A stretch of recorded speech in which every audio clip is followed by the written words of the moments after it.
Hey everyone, welcome back to 996 The Howl. Some housekeeping news for the Utah Hockey Club. We got two more signings for Utah. We got the preseason schedule announced as well. Again, with these signings, not too high profile. I know mainstream hockey fans are probably waiting for that first bona fide NHL contract to be signed by Utah. Before these two, we had Julian Lutz and Noel Nord signed, who are going to play with the Roadrunners.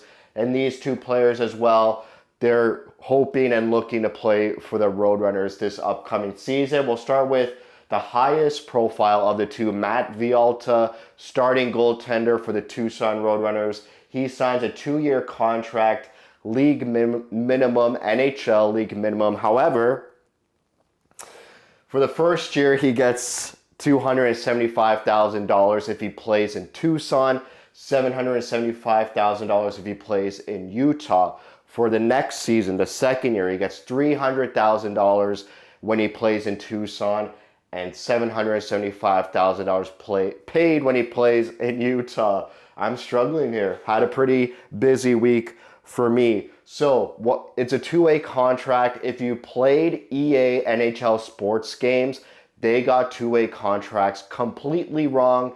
Even though I haven't played those games in about 5 years, from like I played every single one up until 2019. When EA NHL said a player had a two-way contract, they meant they were waivers exempt, which means they could freely travel between their NHL and AHL club without another team picking them up.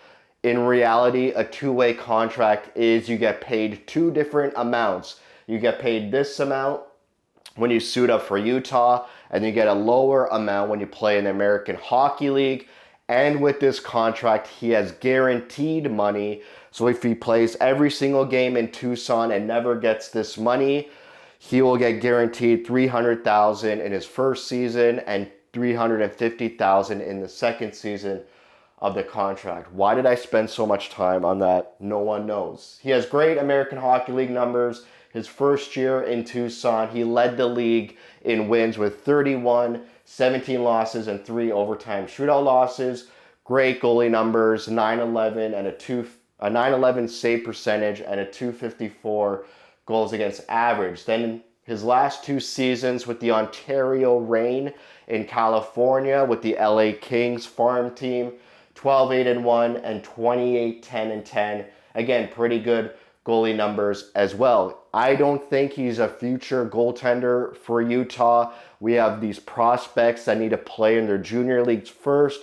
Villalta is a sort of stopgap. They signed Villalta as a free agent from the LA Kings last offseason. He has great American Hockey League numbers, like I've said.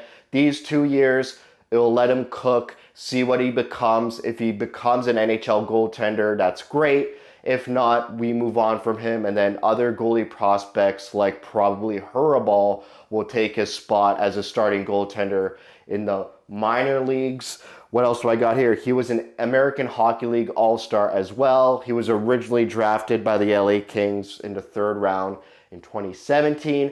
For me, I like Villalta. I just need him to play less, a bit of a load management. Last season, he had no help in the backup position, a bunch of amateur goalies.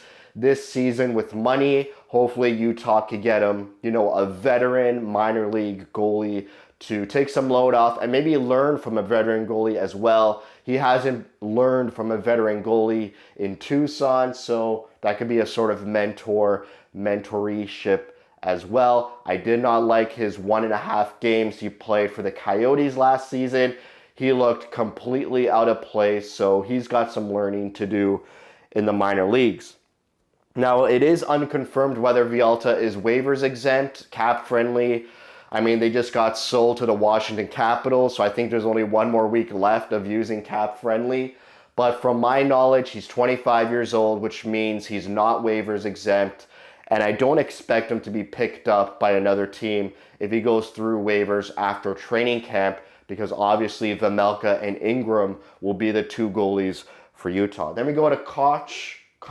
Can't forget the big D, the big Slovak defenseman, stands at 6'1", I didn't even write it down. He's 6'1" defenseman, 27 years old. He signed to a 1-year contract. The contract deals were not as detailed as Villalta, so you can see which one's a higher profile player. But if he plays in Utah, he'll get $775,000. It will be very rare if he plays more than 5 games for Utah this upcoming season. Last year, he had 1 goal, 13 assists, 14 points in 63 games played for the Tucson Roadrunners. He played 1 game for the Coyotes. He was a very stoic, reliable, stay-at-home D-man, physical. He most recently played in the World Championships for Slovakia, where he got 4 points in 8 games. And he also was signed as a free agent last summer out of the Czechia Hockey League, so wasn't drafted by any NHL team. He is an undrafted player. Then we go to the preseason schedule. Starts September 22nd in Iowa against St. Louis. They have 2 games out of 7 that are at home in Utah. The first one, September 23rd against LA at the Delta Center. So the first ever, well, there was a preseason game in the Delta Center last year between, I think, Dallas and Vegas, or LA and Vegas. But for the first time, a Utah NHL hockey team will play in the Delta Center. First time ever, September 23rd. Then they go on the road here, and they ended on October 5th against the Colorado Avalanche at the Maverick Center in West Valley City, a city I never knew existed until this very moment.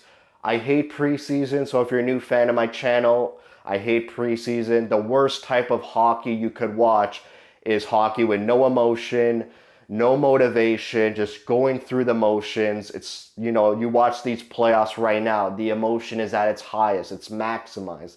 They're emotion maxing right now in the playoffs. But preseason, sometimes you get an American Hockey League squad versus a bona fide NHL squad, and it's not fun to watch. I guarantee you that Bill Armstrong and management will have their best players play September 23rd and October 5th, and then have their B squad play on the road, and those types of teams will be battling for NHL spots. So that's it. We have another video being published at the same time as this video, a much more sad and disappointing video than this. Sorry about the energy. Like I said, I've been very busy this past week, but we're back.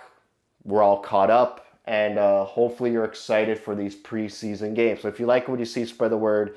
And as always, thank you for your support.